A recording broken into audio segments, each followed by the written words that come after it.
चाहे कितना ही अभागा मनुष्य हो, सुबह 3 बजे से 6 बजे उठकर ब्रह्म मुहूर्त में कर दो यह काम, जो चाहोगे वह मिलेगा।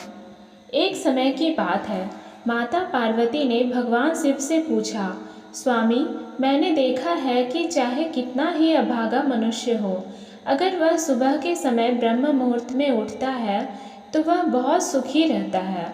ऐसा क्यों है? मुझे ब्रह्म मुहूर्त का रहस्य बताइए। तब भगवान शिव ने कहा, हे देवी, मैं आपको इस प्रश्न का उत्तर एक कथा के माध्यम से बताऊंगा। कृपया आप इस कथा को ध्यानपूर्वक सुनना, और जो भी मनुष्य इस कथा को पूरा सुनेगा वह कभी भी इस अवसर को अपने हाथ से जाने नहीं देगा।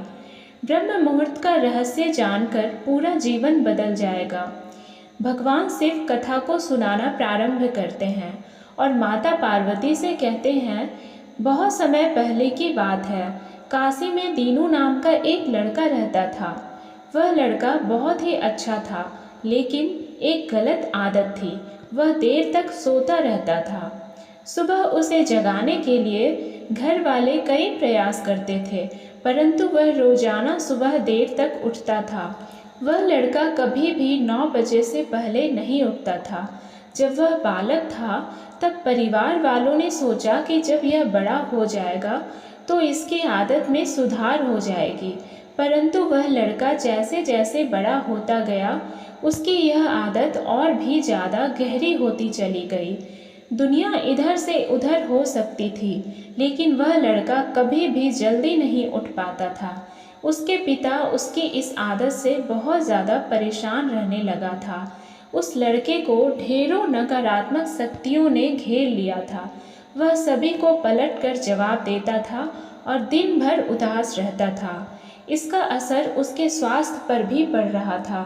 जब उस लड़के को यह पता लगा कि उसके सारे मित्र सफलता को प्राप्त कर चुके हैं, तब वह और भी ज़्यादा चिंतित हो गया और ईश्वर को कोसने लगा। वह बार बार यही कहता था कि मेरी किस्मत ही खराब है, परंतु उसके पिता अच्छी तरह से जानते थे कि उस लड़के के असफल होने के पीछे क्या कारण है। भगवान शिव ने कहा, हे देवी, फिर एक दिन की बात है, उसके पिता को किसी सन्यासी के बारे में पता चला। उसने तुरंत अपने बेटे की समस्या को लेकर उस सन्यासी के पास जाने का निर्णय लिया। सन्यासी को बेटे की आदतों के बारे में बताया और सन्यासी ने कहा कि कल आप अपने बेटे को इस आश्रम में आने को कहिए। फिर उस लड़के का पिता अपने घर की ओर चला गया। उसे पता था कि अगर वह सीधे तरीके से अपने बेटे को सन्यासी से मिलने के लिए कहेगा तो वह कभी तैयार नहीं होगा। उसने अपने बेटे को अपने पास बुलाया और कहा, तुम्हारे सारे मित्र जीवन में सफलता प्राप्त कर चुके हैं, क्या तुम सफल नहीं होना चाहते हो? लड़के ने उत्तर दिया कि जरूर पिताजी, परंतु जब भी मैं अपने मित्रों से उनकी सफलता का रहस्य पूछता हूँ तो वह मुझे कुछ नहीं बताते हैं। भगवान शिव ने कहा, हे देवी, फिर उसके पिता ने कहा कि मुझे यह रहस्य पता चल गया है कि वह सभी क्यों सफल होते जा रहे हैं। तब उस लड़के ने बड़ी उत्सुकता से पूछा, क्या पता चल गया है पिताजी? कृपया करके आप मुझे बताइए। उसके पिता ने कहा कि कल सुबह तुम्हें एक सन्यासी के आश्रम में जाकर उनसे मिलना है। यदि तुम वहां पर समय से पहुंच गए तो वह सन्यासी तुम्हें ऐसा मंत्र बताएंगे जिससे तुम सफल हो जाओगे। परंतु एक समस्या है। लड़के ने कहा कि पिताजी, मैं कल पूरी रात जागता रहूँगा और सुबह सन्यासी से मिल कर आऊँगा। उसके पिता ने कहा कि ठीक है, तुम वहाँ जाकर उस सन्यासी की आज्ञा को मानना। पिता की बात सुनकर वह लड़का बहुत अधिक खुश हुआ। जीवन में पहली बार रात्रि में वह जागता रहा, परंतु थोड़े ही समय में उसे नींद आ गई और वह सो गया। फिर अगली सुबह जब वह उठा तो उसे पता चला कि सन्यासी से मिलने का समय समाप्त हो चुका था। उसके पिता ने लड़के की तरफ देखा और कहा कि तुम जीवन में कभी सफल नहीं हो पाओगे, जाओ और जाकर सो जाओ। पिता की यह बात सुनकर उस लड़के को बहुत दुख हुआ। उसने मन ही मन स्वयं को चुनौती दी कि कल सुबह वह सन्यासी से मिलने अवश्य जाएगा। उसने अपने पैर में एक छोटा सा घाव बना लिया, जिससे दर्द के कारण उसे रात भर नींद नहीं आई। भगवान शिव ने कहा, हे देवी, यह ऐसा पहला अवसर था जब उसने अपने जीवन में पहली बार सूर्योदय देखा था। वह तुरंत ही तैयार होकर सन्यासी से मिलने के लिए चला गया। आज उसका अनुभव कुछ अलग ही था। वह बेहद शांत महसूस कर रहा था। चलते चलते वह लड़का जैसे ही सन्यासी के आश्रम में पहुंचा तो वहां पर उसने देखा कि सन्यासी और उसके सभी शिष्य ध्यान लगाकर बैठे हुए थे। भगवान शिव ने कहा, हे देवी, फिर जब ध्यान का समय समाप्त हुआ तब लड़का उस सन्यासी के पास पहुंचा और उन्हें प्रणाम करते हुए बोला कि आपके पास कोई ऐसा मंत्र है जिससे मैं सफल हो सकता हूँ? कृपया करके मुझे वह मंत्र बताइए। मैं भी अपने मित्रों के समान सफल होना चाहता हूँ और अच्छा जीवन जीना चाहता हूँ। भगवान शिव ने कहा, हे देवी। फिर सन्यासी मुस्कुराए और बोले, अच्छा, तो तुम वही बालक हो। तुम्हारे पिताजी मुझसे मिलने आए थे और उन्होंने तुम्हारे विषय में मुझे सब कुछ बता दिया था। मैं तुम्हें वह मंत्र अवश्य बता देता, परंतु अब लड़के ने जैसे ही परंतु शब्द सुना तो लड़का घबरा गया। उसने पूछा, परंतु क्या गुरुदेव? तब सन्यासी बोला, मैं तुम्हें वह मंत्र बताऊंगा, परंतु अगले 21 दिनों तक तुम्हें मेरी आज्ञा माननी होगी। मैं तुम्हें वह मंत्र 21 दिनों के बाद बताऊंगा। तब तक मैं तुमसे जो भी कार्य कहूँगा तुम्हें वह करना होगा। यदि तुम असफल हुए या कार्य के बीच में तुम्हारा संकल्प टूट गया तो उस मंत्र का असर नहीं होगा। दृढ़ निश्चय के साथ उस लड़के ने कहा कि मुझे आपकी सारी आज्ञा स्वीकार है। मैं अगले 21 दिनों के लिए आपका दास हूँ। आप जो भी कहेंगे मैं वही कार्य करूँगा। मुझे केवल और केवल उस मंत्र के बारे में जानना है। भगवान शिव ने कहा, हे देवी। फिर सन्यासी ने उस लड़के से कहा कि ठीक है, कल से तुम्हारा कार्य शुरू होगा। तुम इसी आश्रम में निवास करोगे। वह लड़का आश्रम में निवास करने के लिए तैयार हो गया। सन्यासी ने कहा कि यहाँ रहते हुए तुम्हें ब्रह्म मुहूर्त में उठना होगा और दूसरे शिष्यों की तरह ध्यान और तप करना होगा। साथ ही आश्रम के कार्यों में भी सहायता करनी होगी। ध्यान रहे, यह संकल्प टूटना नहीं चाहिए। भगवान शिव ने कहा, हे देवी। अब लड़का सन्यासी की बात से सहमत हो गया और अगले दिन से उसके कार्य के दिन की शुरुआत थी। इस बार उसने दृढ़ निश्चय किया, परंतु 1 सप्ताह बीतने के पश्चात ही उसका संकल्प टूट गया और वह 8वें दिन देर तक सोता रहा। जब वह नींद से जागा तो उसने कहा कि मुझसे कितनी बड़ी भूल हो गई है। वह रोते हुए सन्यासी के पास पहुंचा और कहने लगा कि हे गुरुदेव, मेरा संकल्प टूट गया। अब मैं जीवन में कभी सफल नहीं हो पाऊंगा। सन्यासी ने उसे समझाते हुए कहा कि एक बार फिर से शुरुआत करो, फिर से संकल्प करो। फिर लड़के ने सन्यासी से पूछा कि सुबह उठना इतना आवश्यक क्यों होता है और यहाँ पर सभी लोग इतनी जल्दी क्यों उठ जाते हैं। भगवान शिव ने कहा, हे देवी। तब सन्यासी ने लड़के को समझाते हुए कहा कि सुबह यानी ब्रह्म मुहूर्त में उठने के पीछे बहुत बड़ा विज्ञान छुपा हुआ है। लड़के ने कहा कि कृपया मुझे वह विज्ञान बताने की कृपा करें। सन्यासी ने कहा कि रात्रि को 4 पहर में बांटा गया है।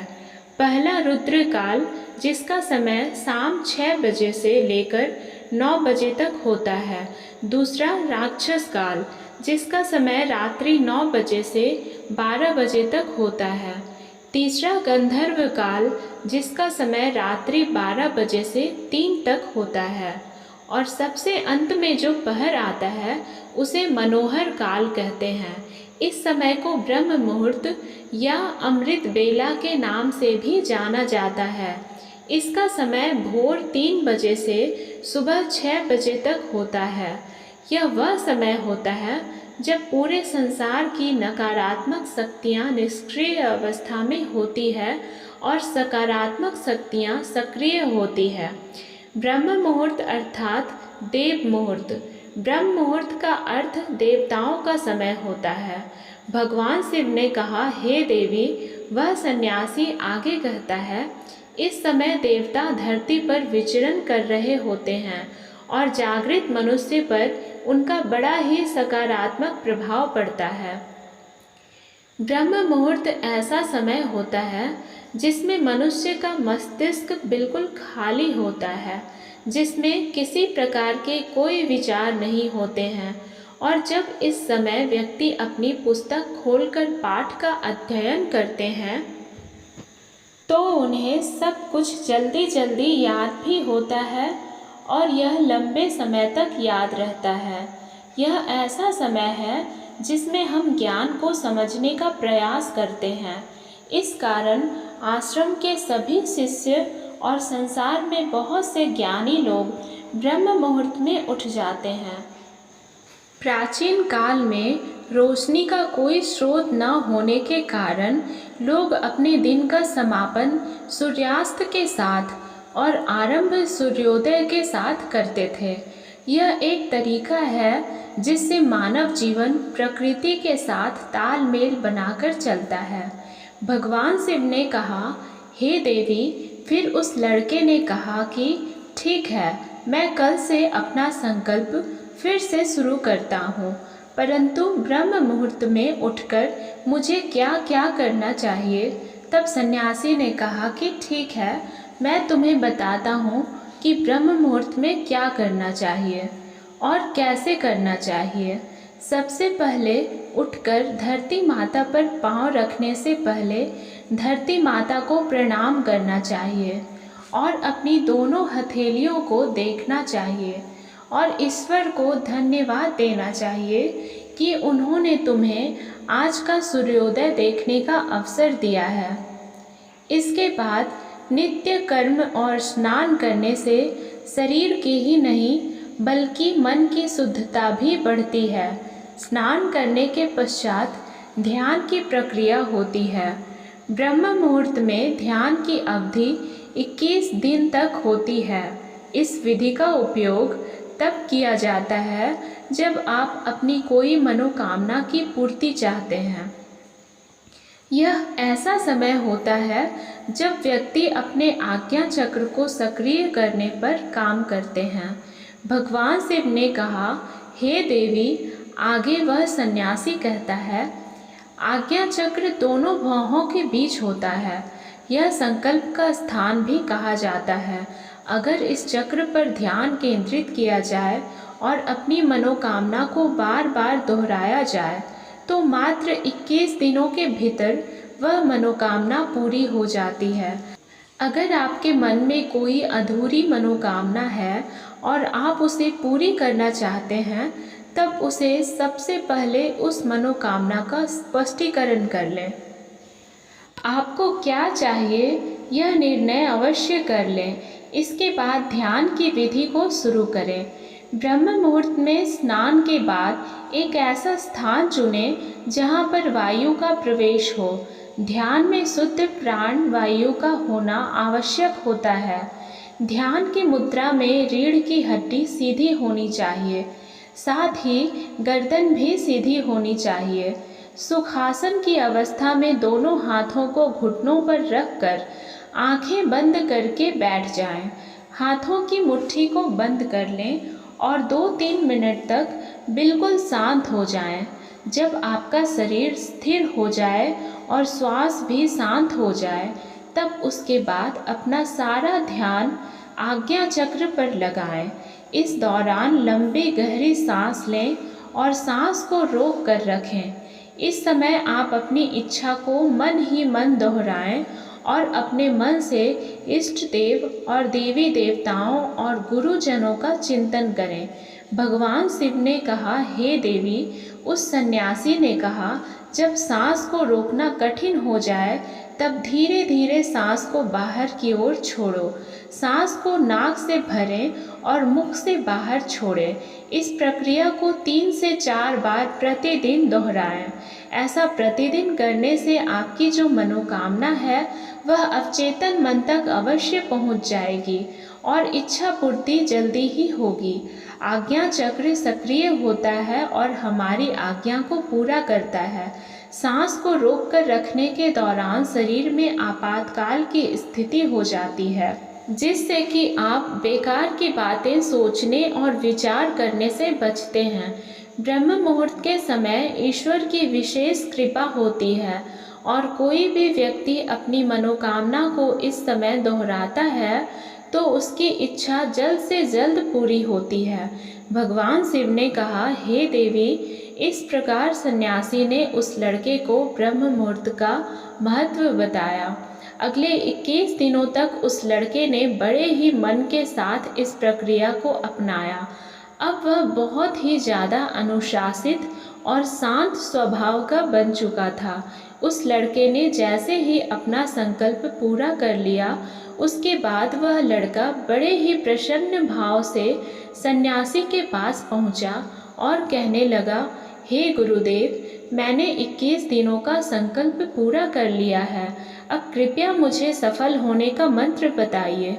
तब उस सन्यासी ने मुस्कुराते हुए कहा कि पिछले 21 दिनों से जो अभ्यास तुम करते आए हो वही तुम्हारी सफलता का मंत्र है। जो व्यक्ति ब्रह्म मुहूर्त में उठकर ध्यान प्रक्रिया को सही से करते हैं वह जीवन में कभी असफल नहीं हो सकते। तुम्हें ब्रह्म मुहूर्त का रहस्य पता चल चुका है, अब तुम इसे जीवन पर्यंत करो। तुम्हें जीवन के लक्ष्य और सफलता दोनों प्राप्त होंगे। उस लड़के ने सन्यासी को धन्यवाद दिया और ब्रह्म मुहूर्त के नियमों का पालन जीवन पर्यंत तक करने का वादा भी किया।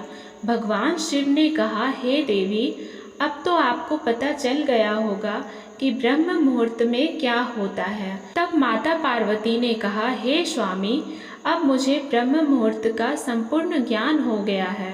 इतना कहकर माता पार्वती ने भगवान शिव को प्रणाम किया। वीडियो अगर पसंद आया हो तो वीडियो को लाइक और हमारे चैनल को सब्सक्राइब करें और अपने दोस्तों के साथ शेयर करें। धन्यवाद।